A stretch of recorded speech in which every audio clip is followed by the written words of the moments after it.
but these seem to be really taking off. All right, Bill, it looks like we're live. Evening, everyone, and welcome to our first talk, hopefully of many, at the Hook online store and Facebook page. I just want to thank everybody again for joining us, and I'd like to thank Bill as well for taking time out of his day to share some insights on his products. And like he said in his introduction yesterday, he has some new products out that are, targeted at our market for the smaller boats with, that don't require having LP reels and all the heavy stuff that they use on the sport fishers over there to get them up and going. So it's going to be nice to hear from him about the things that are happening, and hopefully we can get some new insights into dredge fishing and make our lives a lot easier, and we can catch more fish using the product. I would also like to thank you guys and encourage you to ask questions, so that Bill can answer them, so that he can give you some of the answers you're looking for. So if you've got questions, just leave them in the comment section and I can go through them and we can take it from there. So if Bill's ready, I'm going to let him, jump off with a introduction to dredges and give us some insights on them. And like I say, if you guys are ready, just give us some questions and we'll take it from there. Bill? Hey, how you guys doing? My name is Bill from Squidnation. Thank you very, very much for the invite. This is kind of neat to be doing this with you guys over Zoom. I got a few things that I want to show you today, and just to talk about dredge fishing in general. And I'll be able to answer, hopefully answer some questions. And if you guys got some questions, I may have some questions for you guys as well, because I've never actually fished over in South Africa. So it's all an education. I know the size boat, and I know the type of outfits that you guys have been using, and dredge fishing is starting to take off there. So hopefully we'll both learn a little bit of something about the way we can build our products for you guys. The first thing I want to talk about, if you want me to go right into it, Jason. Yeah, well, let's jump in, Bill. I'm just waiting, like I said, for some of the guys to drop some questions in the comment section. So if we just start off, maybe it'll give the guys a chance to get into it. And if they've got any questions while we're going along, they can just answer them. I mean, we can answer them. Well, the first thing I want to talk about is our new Squidnation thin skins.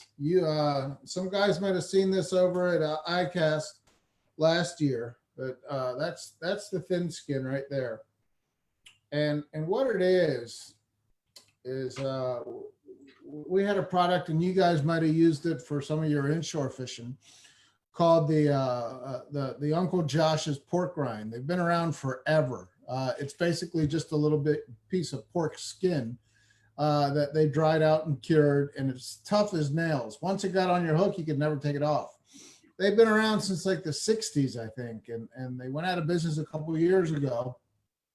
And a buddy of mine developed a synthetic pork rind, and what it is basically, it's a rubber material that he has sandwiched over a piece of fabric. And that fabric is pretty much indestructible. Doesn't matter how hard you pull on this sucker, it'll rip, okay? So can you guys hear me okay? Is everything clear? You can see everything? Everything looks good on my side, Bill. I'm just waiting, like I said, I'm waiting to see if anybody is watching, please just drop us a comment so that we can see if the comments are coming through. I'll keep going then All right, until... What's that? I said that's perfect. If you carry on, Bill, I'll just keep an eye on the Facebook and see if anybody's leaving any questions. Cool. So these thin skins are a synthetic pork rind, and like I said, tough as nails. They're nearly indestructible. And the other thing about them is they are light as a feather, and that's very important when you're trolling dredges from a smaller platform. I've been told by the Australians, and I've been told by the South Africans and some other folks that the average size boat that you guys fish on down there is 7 meters, I think. And you know, there's not a lot of room to be storing big, huge dredges. There's not a lot of power to be having the big LPs and stuff like that. So what we did was, we believe in dredge fishing so much that we wanted to be able to come up with a product that will allow you guys to troll dredges down there, but not make it so cumbersome that it's counterproductive when you're fishing. So what we did was we took these guys right here, and we started putting them on dredges down in Costa Rica.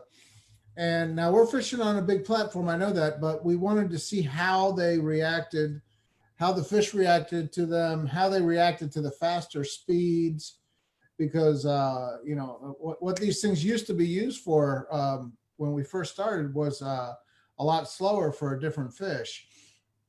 But we started trolling these at 7, 8 knots, and we started seeing results immediately. We had fish in the dredge. We had fish trying to take these things off. And we were very encouraged by not only the action that these things have, but by the ease of which it was to use. So then I got on a couple smaller platforms, and we used hand tethers, nothing more than parachute cord, you know, 50 feet of parachute cord, cleated off to the boat, tied to a weight, tied to a dredge. Couldn't be any more simple. I know, you know, I imagine you guys will be using downriggers or old rods with 80s or heavy reels to be cranking this stuff in, or just parachute cord hand cranking. But at 7 knots, or anywhere from 2 to 8 knots, these things swim absolutely phenomenally. They swim they swim perfectly. They swim straight, they swim true, they don't spin, and they're light. And the greatest part about them is the ease of which you can rig these things with. This is a silver duo clip, if you can see it there. It's they're available every tackle shop. Basically what you do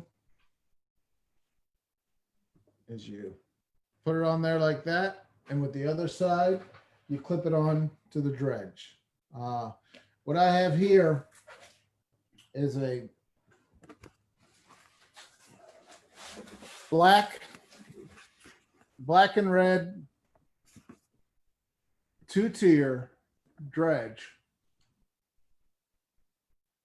And I think you can see it. Can you see it okay, Jason? I can see it, Bill. I can see it, and I'm sure everybody can see it online as well. Awesome. Awesome. So that's a 2-tier dredge. That's the first tier. That's the second tier. And these things are, this bar right here is only 12 inches. And this bar right here is only 24 inches. Okay. So the profile isn't enormous, but we're learning more and more about dredge fishing every day. And we're realizing that when you're dredge fishing, the boat is what raises the fish. The dredges is what keeps the fish in the spread. Isn't enormous, but we're learning more. We okay? Yeah, we're good. We're good. Okay, I had an echo for a minute. But anyway. Bill, can I stop you for 2 seconds there? I have a question, especially on the thin skins. They want to know, how do the thin skins compare with the squids that we have currently been using with regards to raising bullfish? Do you see a difference? Are you getting more fish raised with the thin skins, or are you getting more fish raised with the squids that we are currently using? We haven't trolled them enough to be able to have a definitive answer there. All right. I will say that we're seeing fish to both. Okay. I can't say that one is better than the other. The squids work so well. The action is so, the action is more erratic on a squid. And that may be great. You know, erratic may be what they want. This swims truer. and it wiggles like a curly tail. Okay. While a squid tends to dance back and forth. Sometimes it'll even spin a little bit, or it'll just do that, you know. So the action is very erratic when it's swimming, and it could be a good fleeing signal. I don't know. But the thin skins swim true. They have a great wiggle to them, and they're more of a straight line thing. Okay. They're easier to bring in. I know that, and it requires less weight. The whole thing that we're trying to do when we're doing this is we're trying to create a lighter application. I'm not knocking the squids. I love the squids. We still use the squids all the time.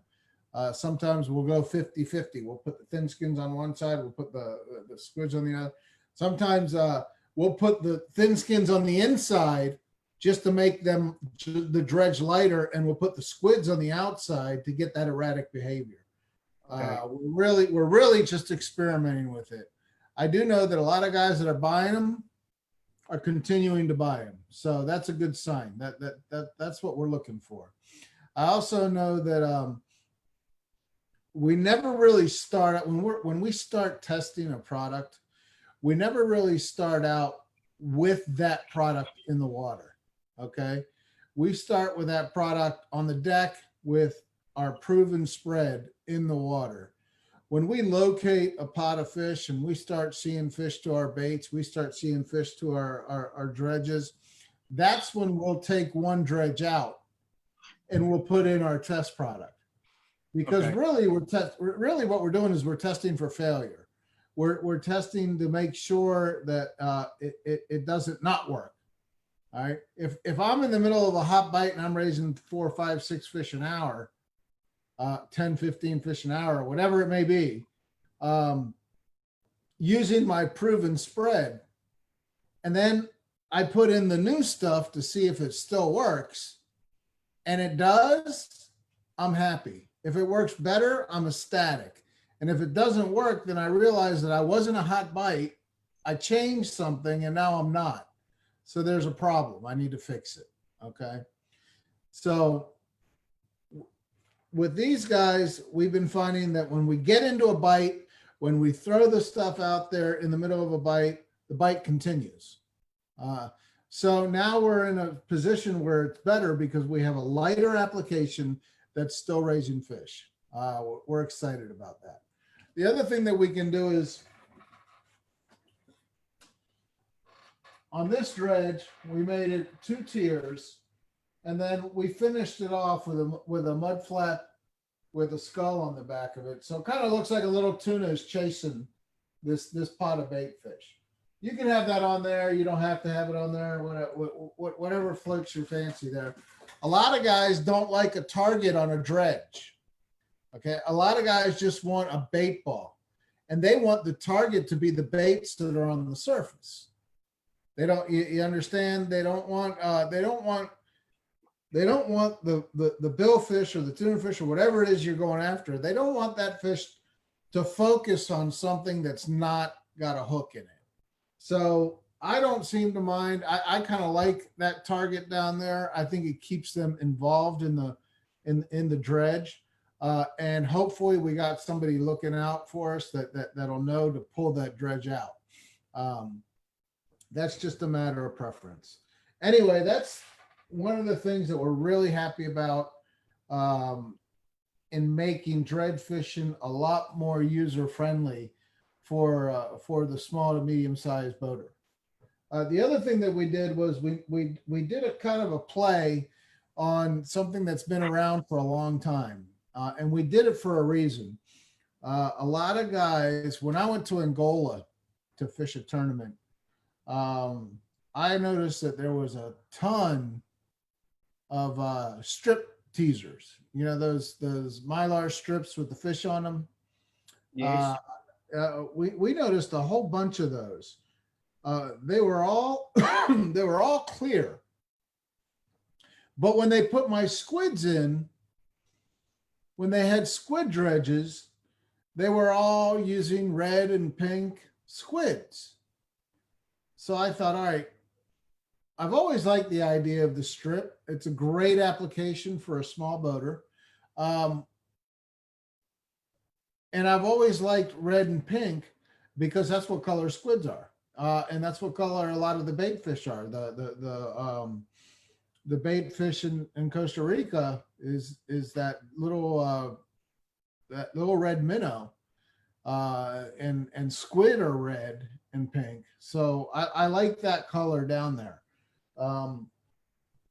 So what we did was we decided to start making our strips, our own version of a strip, but we put it on the red Mylar and we put it on the pink Mylar. We also have it on the blue Mylar. But that's the red. That one's got 9 fish. It's got 3 strips of 3, which is 9 per cone. And I'll give you a better look at it here. You can take a good look at it there. But that's a great application for the small boater. And the other thing that we've been seeing is a lot of guys mix that in to their ballyhoo dredges. They'll put one strip down the middle to give it a little bit of flash. They don't like the whole dredge to be that way. But we sell them in a kit, and we sell them singular too. But guys like this for the ease of use. Again, it's nothing more than grabbing it and throwing it overboard. It always falls out into place. It never tangles. It does well up in the rigger when you're fighting a fish. Another thing that is a concern on those small boats is, what do you do with a dredge when you got a fish on? Okay, you got to bring it in. You got to lay it on the deck. And you got to fight your fish without slipping all over it. And there's not a lot of room down there. And really, you're not watching your feet. You're watching the water. You're watching the fish. You're watching the reel. You're watching everything except for your feet. So you don't want that to be a cumbersome situation. Don't get me wrong. I want the biggest dredge I can possibly use, just because that's me. But I also need it to be user-friendly to the platform that I'm fishing on. So these guys are really light, and we use it. This is the blue one right here, actually. That's the blue dredge.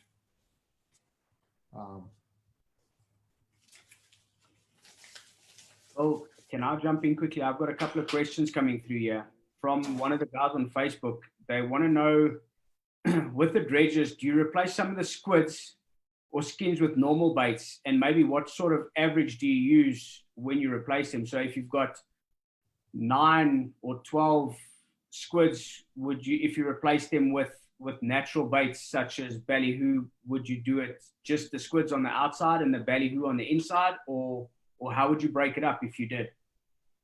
Yeah, the answer is it doesn't matter so long as it's even. Okay. In other words, if you're going to do the outside with thin skins, do all the outside with thin skins and do the inside with natural bait. If you're going to do the outside with natural bait, do all the outside with natural bait, do all the inside with thin skins. The reason is for balance. I love the idea of putting a little bit of meat on there if that's what you like. We do that sometimes. A lot of times we do that on this back piece right here. We'll put a big mullet on there, or we'll put a big ballyhoo or something like that. But we need the dredge to be balanced. A lot of times the dredge looks like it's just a little bit off balance and you think you can get away with it.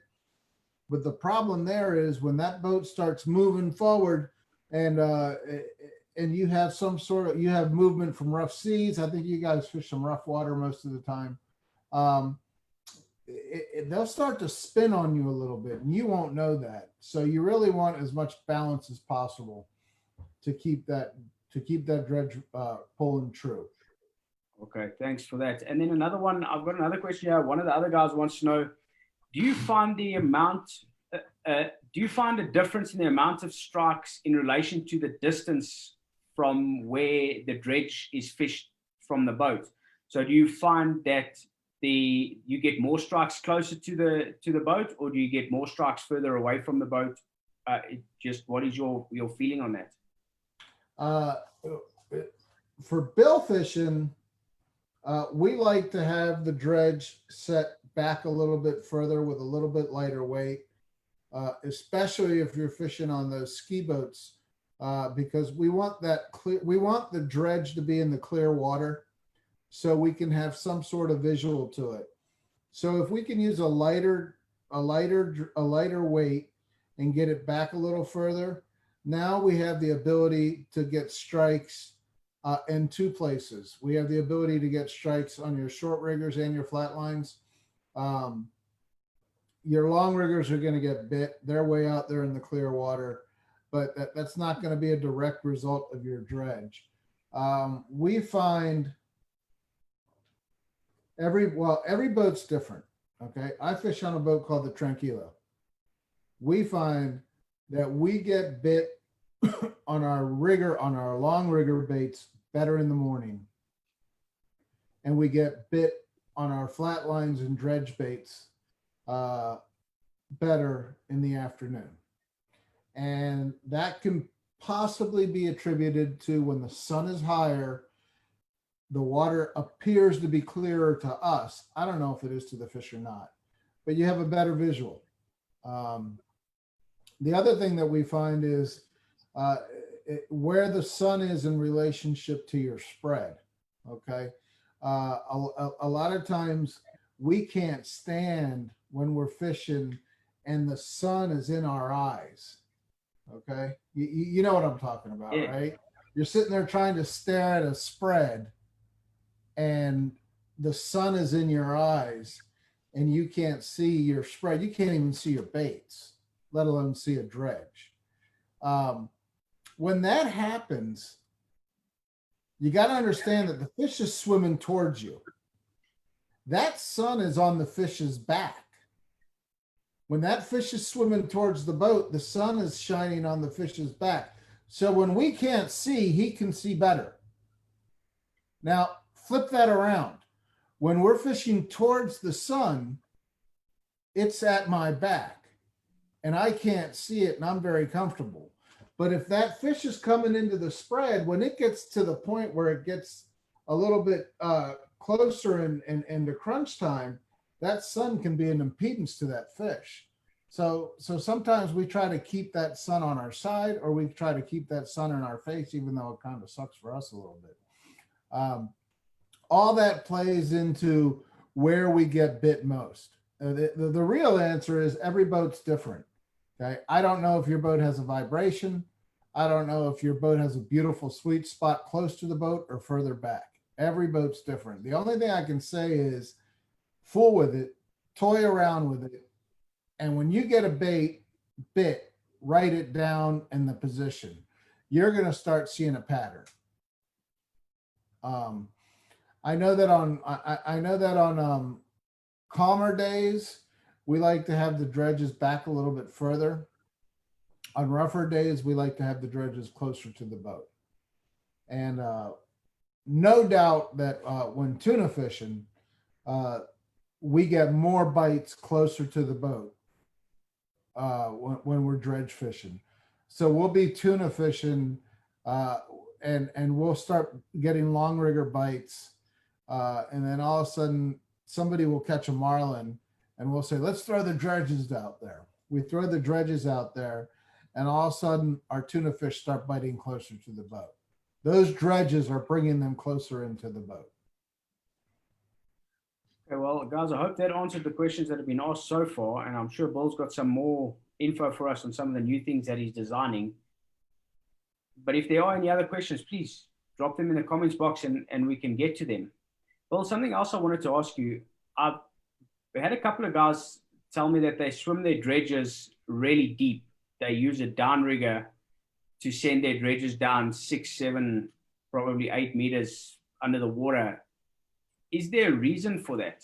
You know, have you guys tested something like that before?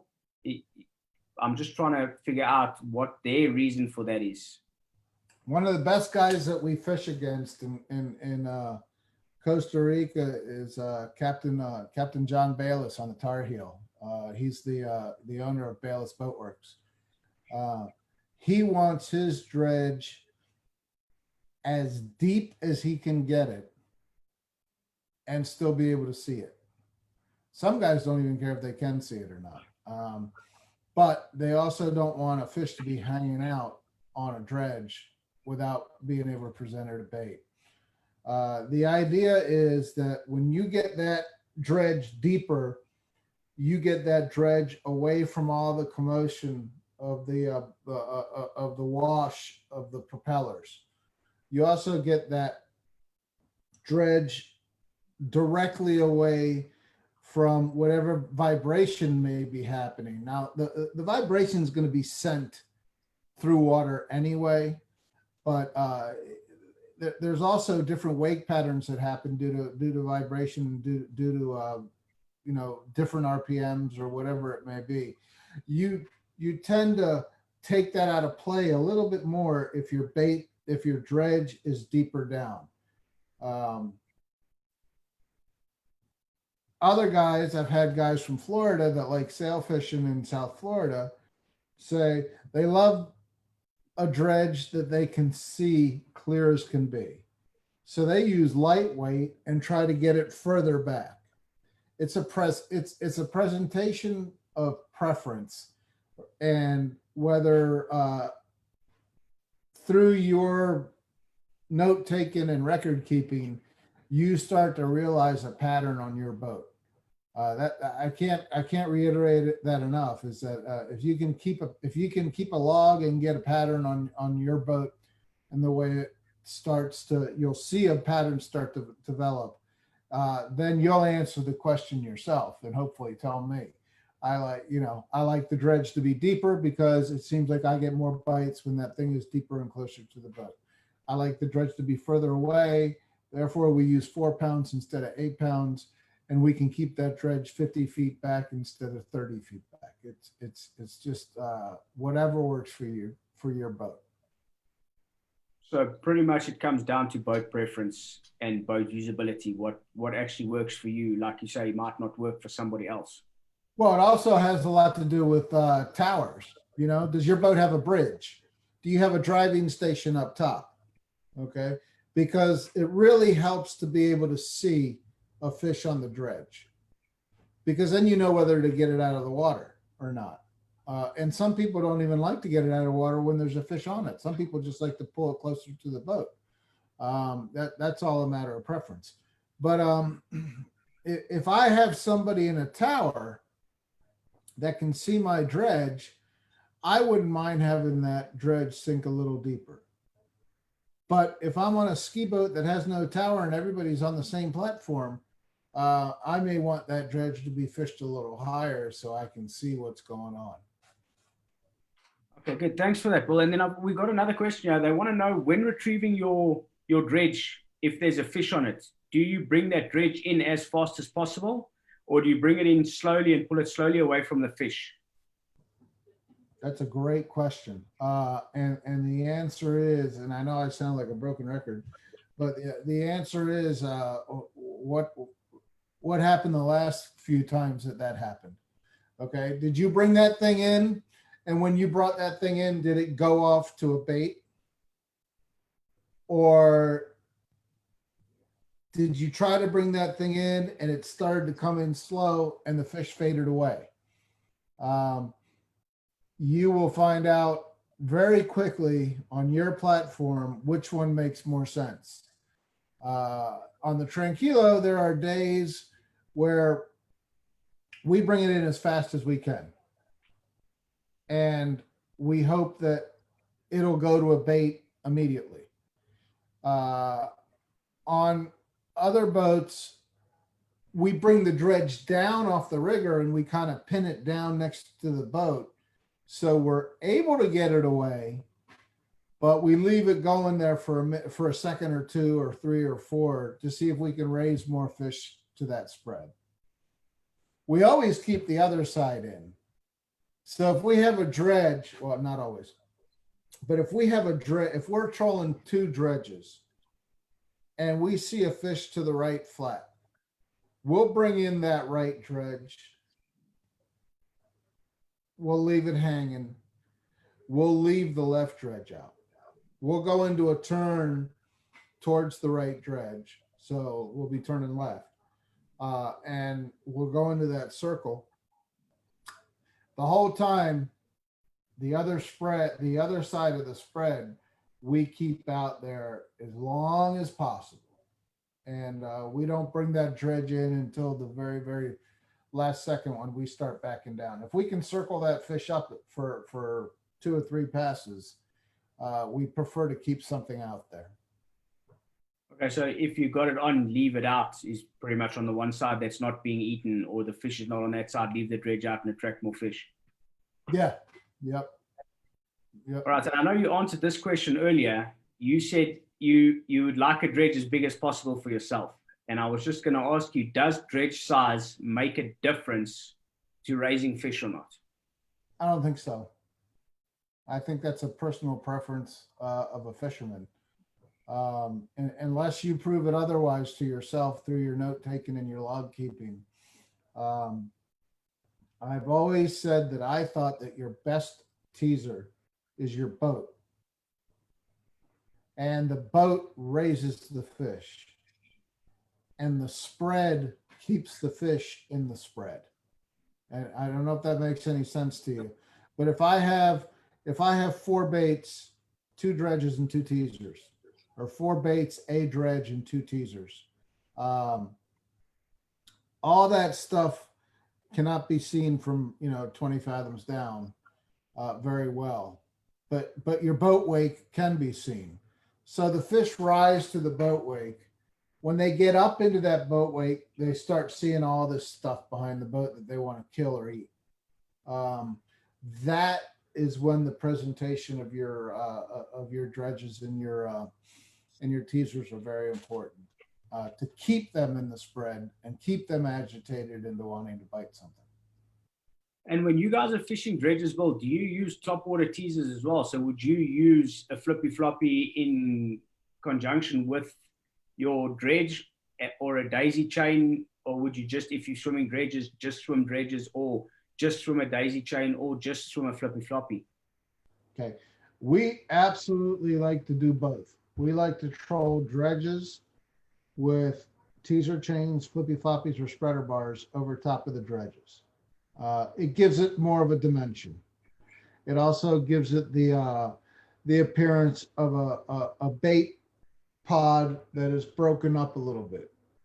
You'll see this time and again when watching these videos of mullet or ballyhoo or whatever sardines, and they're undulating, through the water, trying to evade hungry sailfish, and all of a sudden they're able to separate a little pod of bait fish away from the rest of the from the big pod of bait fish, and then they slowly start picking those fish off of that thing until all of a sudden there's no fish in that little pod. Then they go back to the big one. So by having teasers out there, that's the natural thing to do. Now, as a fisherman, my preference is always to have a teaser out there along with the dredge, because we've gone to, it was more important years ago, but it's still important today. We've gone to a situation where, I don't know if you remember, if you fished a lot during 10 years ago, Jason, when the rod would always be in the rod holder, and then when you'd raise a fish, you'd pick up the rod and try and feed a fish. Today, it seems like when fishing competitively, the rod is always in your hand. 12 hours a day, the rod is in your hand. Okay. When you have a fish, when you have a dredge and no teaser, the fish that you're trying to catch has no place to go but to your bait, which is a good thing because you're going to get bit. But it's also not a great thing because you're not going to have that warning of it coming up on a teaser so you can pick it off of a teaser. So you can get surprised, you can get backlashed, you can get, you can get sancochoed all before you know it, if that fish gets really agitated on a dredge and he's all colored up and he's ready to kill something, he's going to fire in on that flatline bait or on that short rigger bait as hard as he can. And when he does, you better be ready. But if you have teasers out there, chances are he's going to go from the dredge to the teaser. You're going to be able to prepare yourself to be able to feed that fish. You pull in the teaser, then you switch them off. You're in control of when that fish gets to eat, as opposed to that fish being in control as to when he's going to bite your bait. Does that make sense to you? No, it definitely does. And I hope it makes a lot of sense to the guys that are listening because, you know, like I say, you guys see a lot more fish where you are. So you have the opportunity to try all of these things. Where we noticed it in Isla Mujeres in Mexico. We fished on a boat called the Obsession with Captain Jeff Ross.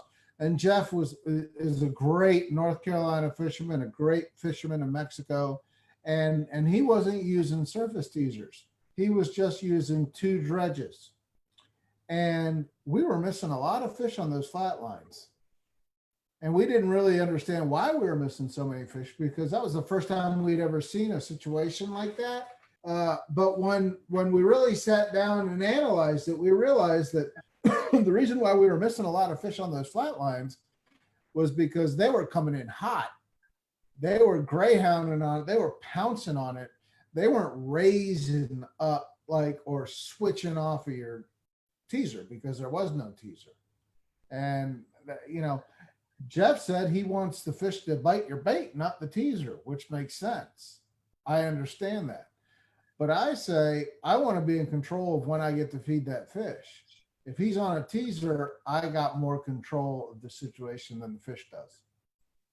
Well, I know in some of the comps that we fished as well, we had on the one comp we fished, we just had a drop a daisy chain out and we got eaten every time on the side that daisy chain was on. So if it was on the port side, we'd get eaten on the short on the port side. If it was, and then we just did a test between us on the boat. We moved it to the starboard side. And when we moved it to the starboard side, we got eaten on the starboard side on the flat, on the short as well. And, you know, that we didn't have a dredge in the water. We only had the daisy chain. And we were getting eaten on the short every time when that daisy chain was on that side of the boat. That's perfect. That's a perfect example of taking good notes and understanding the spread on your boat. That's why we take notes. So you can have that. You can put that into your arsenal of why I should be using the teaser. You know, it doesn't matter if it's on the right side, I'm getting bit on the right side. It doesn't matter if it's on the left side. All of a sudden the bite starts to go to the left side. We fished on a boat called the Cañazo, I think, in Guatemala, with Captain Mario. And I hate to tell stories like this because it wasn't my squid, but we had a pink chain on one side, and we had the ugliest banana yellow squid I've ever seen in my entire life. It was a horrendous looking squid, and you couldn't keep the sailfish off of it. Could not keep the sailfish off of it. Having my pride and my feelings hurt a little bit, I was like, you know, this is BS. Put the banana yellow chain on the other side of the boat, and put the pink squid chain on the other side of the boat. You know, flip flop them, and see what happens. Like that, we switched them. And all of a sudden, the banana yellow one on the other side started getting bit. I was so hurt. My feelings got hurt. I was upset. I wanted to cry. So I did the next best thing possible. I started making banana yellow squids. But well, I was just about to ask you if you'd made a banana yellow squid yet. I make the banana yellow squid, and you know what? It doesn't sell anywhere but Guatemala. The guys love the banana yellow squids. But we just don't get much. We don't get much play on them anywhere else but Guatemala. I've got another 2 questions here. Do you change colors on your teasers for clear sky or overcast days, or if you're swimming a pink color squid, would you swim that pink color squid, whether it was overcast or a sunny day? I like to change teasers, just for the purpose of being able to tell, if one is working better than the other. I'll never know unless I change them. And I always like to explain thinking by the different captains, because I learn more from the captains than I do from and the mates than I do from anything else. But I fished with a guy named Captain Chuck on the Natural in the Dominican Republic.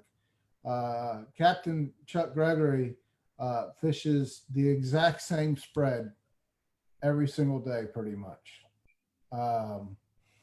He's And got, what is his success rate like? Well, does he see a difference on overcast days or not? Has he told you? he likes the consistency of a single spread. Okay. And if it works, it works. A fish is going to eat in the sunlight just as much as it's going to eat on a cloudy day. I like the idea that I've always heard, I've always read about, that dark stuff on dark days, light stuff on light days. It goes to more the natural instinct of a fish, in that a fish can change its colors by emulating its surrounding.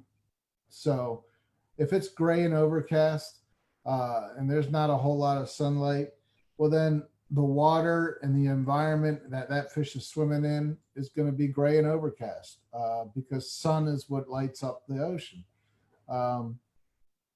So therefore, it makes sense to do that. Okay. If I had to choose, what two color chains I would use, I would use a pink chain and a blue chain.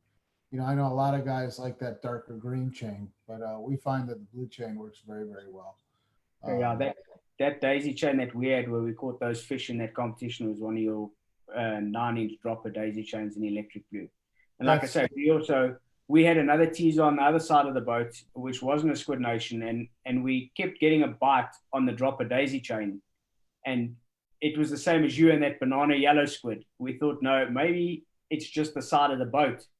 And we swapped the two teasers around, and like you say, we got the bites on the side of the daisy chain. So yeah. It is a good thing.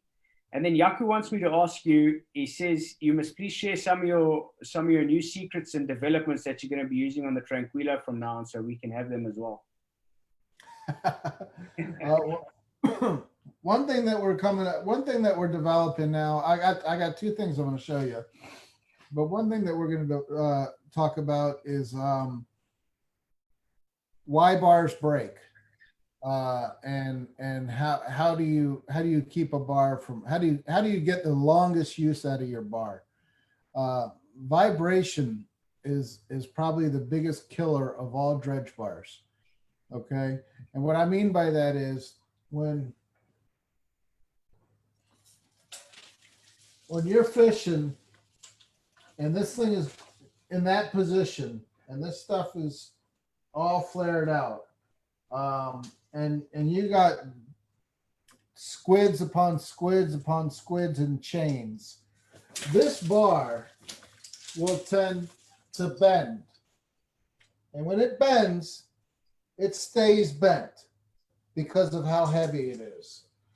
But when you're trolling something light like this stuff, like the strips or like the thin skins, this bar does not stay bent. This bar tends to vibrate.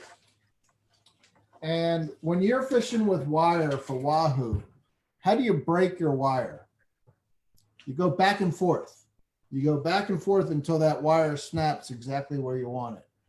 Well, when these bars start going back and forth, they eventually break. And you don't want that to happen, of course. Okay. So one of the new things that we're coming out with, this is a prototype, but they're making the first ones right now as we speak. So I should have them for sale tomorrow. This is our new Squidnation light wire bar. And the thought process is, if we can get this bar to have a little bit more of a bend in it, when we have light stuff, we won't have vibration on these light bars. So We like a light bar. Now, this is using a big bar. This is using a 36-inch bar. The shorter the bar, the less vibration you're going to have. So when you're using a 24-inch bar or a 12-inch bar, vibration isn't that big of an issue. It's when the metal gets further out away from the hub that you get more wiggle and more vibration. So we used this bar quite a bit last year while we were prototyping it and developing it on a boat called The Blood Money, and we loved it. We found that we were getting great results. We were not going through bars when we were using the thin skins, and we were getting a lot more of a consistent bend, which is very important to do when you're using light stuff like that. So we really loved the light stuff, these thin skins, so much that we made a bar just for it. And that's one of the secrets, I guess, that we're going to be coming out with. The other thing that I really liked, I've only trolled it once or twice, but we did see fish to it. And it only makes sense. But my buddy Peter Pacula has come out with a lure that I'm going to use mostly as a teaser, but we will put a hook in it sometimes. Peter was one of the first guys that came out with Lumo, the UV additives in the skirt that made a big difference in the color presentation of your fishing. We get all sorts of cool colors, but those colors, you know, they kind of emulate maybe a mahi, or they'll kind of emulate something. I don't know exactly what a rainbow skirt emulates in the wild, but people like the rainbow skirt, and for whatever reason, everybody has a favorite color. Well, Peter says, why don't we organize all those favorite colors and make it into something that they're used to seeing, like a yellowfin tuna or a frigate mackerel, a tinker mackerel. So not a lot of people have seen this yet. So this is kind of an unveiling. But Peter's coming out this month with a fish print skirt. Okay. So this skirt is a tinker mackerel. And it's got all the cool colors that you've seen on the skirts that you've used in the past, but it looks just like a fish. I mean, that's a cool looking skirt right there.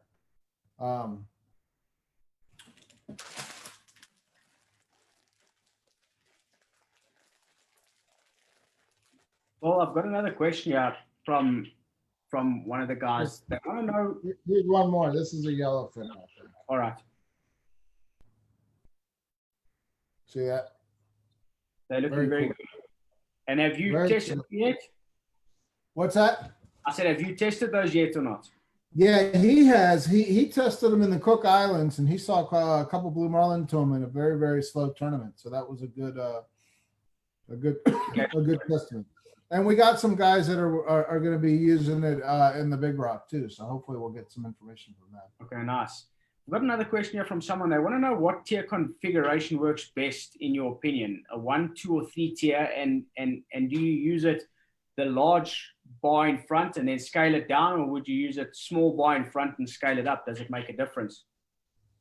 I like, it depends on what I'm trolling. But if I'm using thin skins, or if I'm using mullet, or if I'm using ballyhoo, I personally like tiers. I don't like droppers. I think droppers are cumbersome, and they tend to they can tangle a little bit more than others. There's too much line exposed there.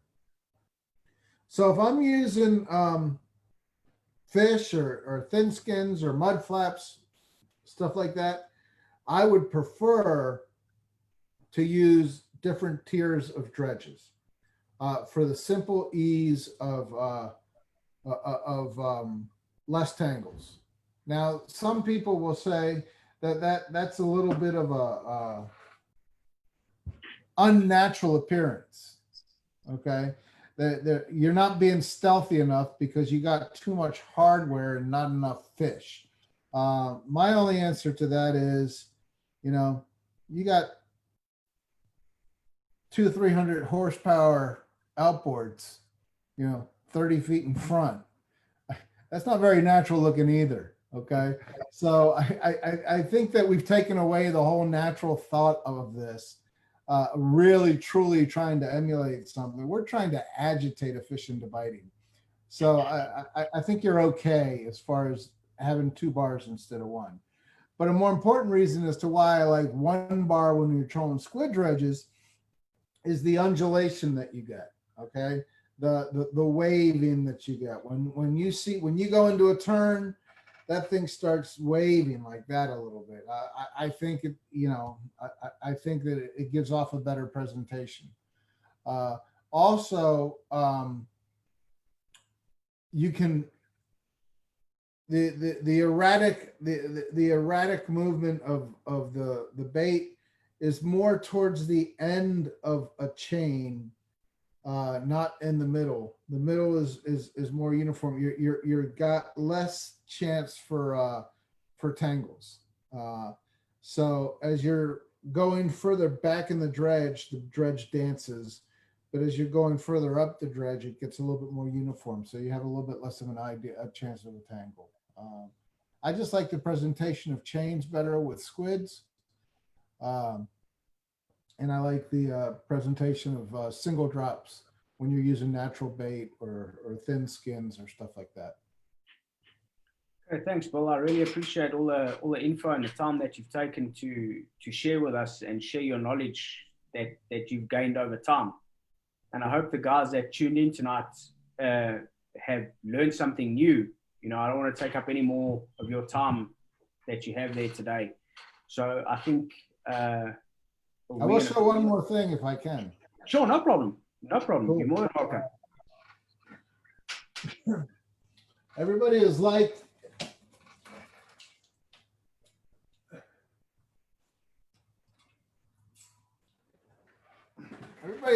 our flippy floppies, and we've gone. We went to the full 4 fish flippy floppy to then 2 flippy floppies and a couple squids. One thing that we've really found, especially with sailfish and meatfish, is the mini floppy. This is a 5-inch squid, and the side squids are little 3-inch guys. This has been deadly, absolutely deadly on the yellowfins, on the mahi, and on the sailfish. This is our mini flippy floppy. That's a surface teaser. We troll it right over a dredge. And we also, when we're just strictly meat fishing, we'll troll it like down the middle, pretty far back. But it seems to really get hit. Just one of those new things that we got that we seem to be doing very well with. But I really appreciate you guys inviting me out here, and I hope I was able to answer some questions. I'd love to get out there and actually see it for myself one day and see how you guys fish. I'm not sure about how you guys actually launch boats. That scares me a little bit, but I guess I can get used to that. If I could take a helicopter out to the boat, maybe I feel a little bit better. But I know it. I know we got to do what we got to do. But thanks a lot. Thanks a lot for inviting me. Thank you, Bill. Like I said, thank you for taking time out of your day and sharing your insights and information with us. It's always nice to learn something new and, gain information, because without information, we wouldn't be able to do what we're doing and catching the amount of fish that we catch. But like I say, you're more than welcome to come out, yeah? And now would probably be the best time once the COVID-19 is over, because the rand dollar is so strong at the moment, it would cost you probably nothing to get you in terms of that. But like I say, you're more than welcome anytime you want. And if the guys leave us any other questions, I will just send them to you in an email or on a messenger, and we can answer them from there. And then, guys, thanks for joining us. We're hoping to do a lot more videos with people. So please, if you guys found this interesting this evening, please leave us a comment in the comment section and tell us what you thought about it. And if you're interested in any more videos like this, we are looking at doing another video with a captain out of Cape Verde on pitch bait fishing. So we've covered the dredge section with Bill, and he's given us a lot of insight into that. And we were thinking maybe about doing a pitch bait video talk question and answer with a captain out of Cape Verde. If you guys are interested in something like that, please drop us a comment and let us know if you're interested and we could set something up like that. But once again, thanks a lot, Bill, and we really appreciate your time and your information. Thank you. And again, thanks a lot for the invite. Good fishing. Hopefully you guys can start getting out pretty soon and send me some reports. I love reading about what's going on all over the world. So send me some reports at I'm on Facebook, Bill Pino, Pino, or you can go to the Squidnation page or email bill@squidnation.com with any other questions. Thanks a lot. Thanks a lot, Bill, and have a great day. All right. See you. Chat soon. Cheers, Bye-bye.